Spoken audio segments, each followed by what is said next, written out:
Welcome to the Real Estate Strategies Podcast, a place for conversations that matter in order to obtain infinite wealth. I'm your host, Ken McElroy. This show is meant to keep you updated on what is going on in real estate while getting you on track to have infinite wealth and financial freedom. This episode, as well as all the others, can be downloaded on Spotify, Apple Podcasts, and various other platforms so that you're able to listen on the go. To get my weekly newsletter where we keep these conversations going and explore the trending topics in real estate today, please go to www.kenmcelroy.com/news. Let's dive into today's episode. Hey everybody, it's Ken McElroy. So as you guys might know, Blair Singer is with me. He's one of the original Rich Dad advisors. He has multiple books, Team Code of Honor, Little Voice Mastery, Sales Dogs, a whole bunch of others. He has a massive training company. He's got hundreds of trainers all over the world. He's always on a plane. He's always putting on groups. Right? Welcome, Blair. Welcome. It's good to have you back. Yeah, it's good to be here. Thanks, Ken. It's great to be on this show. Thank you. So let's talk a little bit about what you do, because I walk into some of your sales presentations and it's like walking into a Tony Robbins event, it's like everybody's all pumped up and everybody's like, they all have businesses generally, most of them, or trying to raise money of some sort, or trying to, pull out of something or grow something. And I don't know, they walk out of there and they're just like so loyal to you, they're like, you've changed their lives in like 2 or 3 days. How do you do that? Well, see, in business, business is pretty simple, right? You find a customer, provide a product, those kinds of things. But what happens is the reason people don't make money, and I know for me in my life, when I have not been able to make money or grow, it's because something going on between my ears. There's some sort of resistance. Like everybody, I always use the analogy that everybody wants to lose weight, right? Everybody wants to lose weight. It's not rocket science. You got to eat right, get some exercise, drink water, don't put crappy stuff in your body, right? But no, why are so many people overweight? Because there's a resistance going on inside. So what I do in the program, I'm just hunting for the resistance. And when I find it, we jump on it and blow it out. And I continue to do that and continue to throw people into exercises where they have to sell, they have to build something, they have to pull teams together, whatever. And the results that they create are magical because there's no more resistance, at least in that moment, until the little voices start closing back in. And so the goal of the program is to give people enough of experience of their success and their brilliance that then when they leave, then they go out and crush it. So one of the things that, I've obviously studied with you before and we've done a lot together, and you've come into our company and done some things.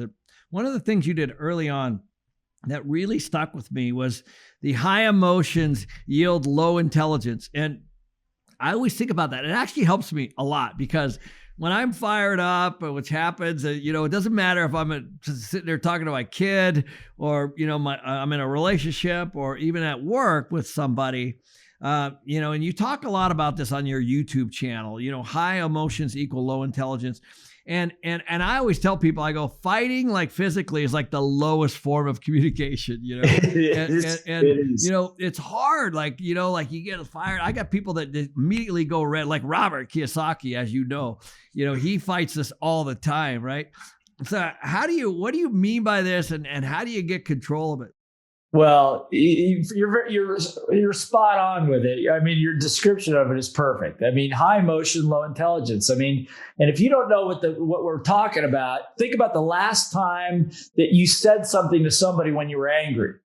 And I'm just going to ask you honestly to think to yourself, have I ever made a good decision or said anything worthwhile when I right in the middle of being angry? And the answer is probably no. No, you don't, because the way I'm not going to get into the physiology, but the way your brain works, when you get into anger, it basically bypasses the higher order thinking of your brain and you just go into a primal mode. And by the way, that's not just anger, it's infatuation too.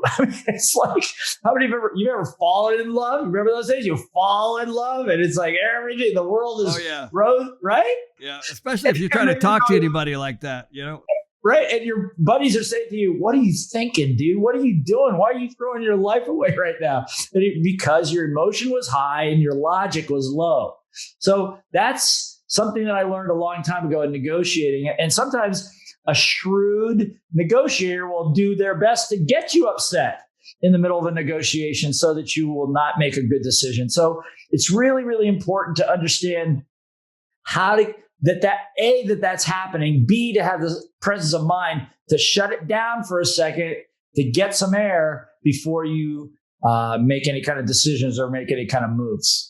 So what are some of the things that you do to control your emotions? Like, let's say you're in a massive negotiation of some sort, and we've all been there. It doesn't really matter what it is. It could be a car, it could be a TV, could be a girlfriend, a boyfriend. It could be, doesn't really matter. Like, but how like you're like, oh, I don't like that person, and right. and you make some bad decisions. What are some of the things that you do in that moment that people could do today? Okay. Well, there's two parts of that. There's the stuff in the moment. So let's cover that first. So the stuff that you would do in the moment, at least for me, is first of all, you've got to be able to catch yourself. You got to say, whoa, I am so angry right now. So the minute you can see it, you can be awareness is number one. I'm angry right now. Angry right now. Okay. Second thing is then if you're in the negotiation, you're actually talking to somebody, do your best to detach from it. Get objective about it. Go curious. That's what I do. It's like, oh, really? What do you mean by go curious? What do you mean by going curious? What do you mean by asking? Just ask questions? I know. Exactly. But that's it. That's it. You just start asking some questions very objectively, as if you're not even in the conversation. Okay. Because one of the reasons that you're so angry or so emotionally attachment's the issue. So if you can detach, get rid of the attachment, the emotion will ultimately go down and breathe through it a little bit. I mean, long term, it's like you'll find that there are certain people that get you more upset than other people on a regular basis, right? And so why is that? And then that's the cause for getting good coaching. Going to somebody and say, look, every time I deal with Ken just really gets me really riled. I'm only kidding, right? But what is it about that? And to understand this too, about all this personal development stuff, it's all predicated on one thing, Ken, and that is this. You have got to be willing to say to yourself that I take complete 100% responsibility for my reaction. It's never, ever, ever. I know some people might not agree with this, but it's never, ever about the other person. It's never about them. They just show up, they trigger something over here that gets you riled up, okay? That same person comes to Ken and Ken laughs at him. I get upset, he laughs. So it's not the person, it's me, see? So how do I unplug that, and what am I so attached to? I know Robert always says, when you argue with an idiot, you have two idiots. That's right. But as Robert also says, he says, the world sends us these crazy people, these jerks, to make us better. Because what happens is that's an opportunity then for me to grow up a little bit and to unplug that area. Because if it's bothering me here, I guarantee you it's bothering me in other areas of my life too. Yeah, that's a really, really good point. So, okay. So we got to take a quick break, Blair, if that's all right. We'll be right back with Blair Singer after this break. And I'm going to also give you one tip that I use in all my negotiations right after we get back. This video is sponsored by North One. North One helps you manage your money by making banking effortless. Whether you're just starting out in real estate investing, own a few single-family properties, or have an extensive multifamily portfolio, you know that you'll need to be able to make your money from anywhere. With North One, it doesn't matter if you're at home or on the go. Everything you need to manage your business finances is at your fingertips, and you'll never have to step foot in a bank branch again. Now check this out. They have this thing called envelopes, which makes it easy to manage and save your money. All that incoming cash flow is organized, and you can budget for your next big investment. Plus, you can keep track of all your different expenses like mortgage, maintenance, landscaping, and marketing. If you use tools like QuickBooks, Stripe, Square, PayPal, great news. They connect with your North One account to make your experience seamless. You can also send and deposit checks in minutes using the North One mobile app. It's totally paperless. Deposit and withdraw cash for free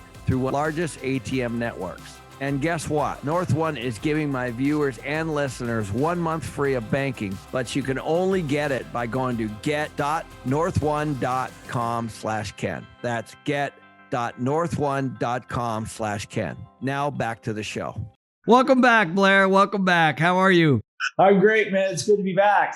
Good. So we're talking about high emotions yield low intelligence, and we just had some fun talking about that. But what I really want to talk to you about is the one thing that I learned early on, and it might have been from you. I can't remember exactly, but the person that's asking the question is in control. And, we just kind of talked about this in the first half of this. Can you talk a little bit about that? Because what happens is whenever I feel like I'm outmatched, which is almost all the time when I'm talking to a woman, I just ask questions. You know what I mean? Like I'm like, okay, how am I going to get out of this? Because it's basically a trap, right? So I just keep asking questions. But when I ask questions, man, I'll tell you what. It works, right? So can you talk a little bit about that? Sure. And this is basic. This is one of the number one rules of sales is the person that asks the question is always in control of the conversation, always. Okay. So like when we teach people in our sales programs, how to handle objections, it's about asking questions. Just keep asking questions till you get to the truth. So that's part of it. But the reason this works is, like you said, it takes you out of it. You're not so attached into delivering. I gotta get my frickin' point across. And it gives me a break too. It gives me a break to think, right? Right. Toss a question back. That's right. And keep asking questions, and ask questions from the perspective of being interested. Like the other person's upset too. You're going, ooh, they're really interested. Wow, that person's really upset. I wonder why. So what are you so upset about? Tell me more about that. Why did that happen? How come? How do we fix that? And by that time, after about 3 or 4 questions, your emotions come down quite a bit. And the other person's just effusing, allowing this stuff to flow off. And now, like you said, you can bring the emotion down. You can have a sane conversation. You cannot talk sense to a crazy person. Just not possible. Think about it. You can't. So what you've got to do, the questions are kind of like pulling the plug out of the balloon and allowing the pressure to cease a little bit. Are there some techniques that you use to try to, like when you are speaking to an emotionally charged person, what are some of the things that you do to try to calm that down? Well, one thing you said is asking questions. So, and one of the other things, the other big thing is the word acknowledgement, is to acknowledge it. So for example, if somebody goes, if I'm in a program and somebody stands up and they go, you have no idea what you're talking about. What my first word out of my mouth would be, thank you. And they were going, what? Thank you? I go, yeah, thank you for the feedback. Why would you say that? Good, thank you. Appreciate that. Why are you saying that? So again, it's a acknowledgement, thank you, acknowledgement, thank you, acknowledgement, thank you. So what's happening subliminally is you keep thanking, they're attacking you, you keep thanking them, and they're like, it's kind of like messes with their brain, right? It totally does. And if you do, and the other thing is to model, if you can, a presence of mind, if you can model the behavior you expect out of them, that also helps. So they're like, thank you. So why do you feel that way? Thank you. But so you're calm. And so what will happen is ultimately you'll get back into sync. It's really that simple. Some great nuggets there, man. So, all right. So let's talk about what it's like to be present. Now, I know we've studied a lot around this because it's super difficult for me. And I as you guys, so this is for the ADD person, if you're bouncing all over the place and you tell somebody, hey, I juggle all kinds of stuff. I can be on the phone, be on my computer, be texting somebody and watching TV all at the same time. And I know exactly what's going on. I'm here to tell you it just isn't the case. So we actually had to dive into this presence. What is being present? Okay, so presence, quite simply, is shutting the chatter down in your mind. That's it. I mean, it's really just being able to get into a space where your brain just shuts up for a couple of seconds or a couple of minutes if you can. Right now, for the last almost year now, I'm getting tutored by a Buddhist monk. Okay. And every Monday we sit down and we meditate. And the whole goal, the reason I don't recommend this for everybody, but the whole goal is to be able to shut your mind down for a second. Because it's kind of like the way it was described to me. If you looked at your brain like a river, a muddy river. So you don't even know what's below the surface, right? And you're trying to make decisions and it's all murky and it's all churned up and you can't see. But if you go to the Caribbean to a beautiful crystal clear lagoon, you can see 30, 40 feet down. You know exactly what's there. And both of those are images of your brain, a clear mind and a clouded mind. So which one are you going to make the best decision from? Obviously the clear one. So it's about being able to use whatever technique you want to just be able to shut it down a little bit. Yeah. Wow. So I didn't know you could. What are you, Zooming with a Buddhist monk? Is that what you're doing? Yeah. It is. It's awesome. And I need to figure that out. I'll call you after this. Because I think that's great. And basically it's somebody, you guys, like, I was talking to a doctor earlier today. He's like, how do you know so much in real estate? I go, it's just like being a doctor. Like, who are you going to put your money with? Is it going to be somebody that you just met that maybe has done it for a year? I mean, you guys know, like, or who do you look up to in a doctor's practice? Somebody that's got 20, 30 years experience. And it's the same in real estate. And it's the same with this. If you're going to somebody and you don't know how to do it, just find somebody like this that knows how to do it. And trust me, you're gonna learn so much. It's like Radha Gopalan. When we talk to him, he just blows my mind every time. Oh yeah. So I figured a Buddhist monk that's been meditating 10 hours a day for 15 years might know something about it. Yeah, Right? I know, crazy. I know. Oh, good. Well, I definitely am going to get that info from you. So guys, Blair, thanks. We're going to jump over to our premium bonus question and we're going to head over to the premium website for the bonus question for those of you who are premium.